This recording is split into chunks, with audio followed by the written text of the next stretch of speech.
бир туугандардын ортосундагы элдештирип койгула, достоштуруп койгула дейт. Алла бизге айтып атат, ыймандуулар бир тууган.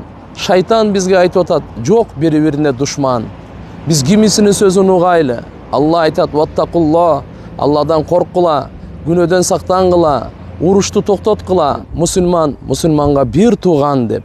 Шайтан айтып атат, жок душман дейт. Биз саллаллаху алейхи ва саллям айтат, сибабул муслим фусук ва киталуху куфр. Мусулманды тилдеп сөккөн бул күнөө, фасыктык болот. Ал эми мусулманга кол көтөрүп согуш ачуу бул кафырлык болот дейт. Мусулманга өтө кейиштүү окуя болду, урматтуу мусулман бир туугандар. Биз баарыбыз тооба кылып Алла Таалага жалбырап Алла Тааладан дуа кылайлы биринчи. Отун таштабайлы, күчөйтпөйлү, отко суу таштайлы. Бул жерде шайтан гана пайдаланат, душмандар пайдаланат.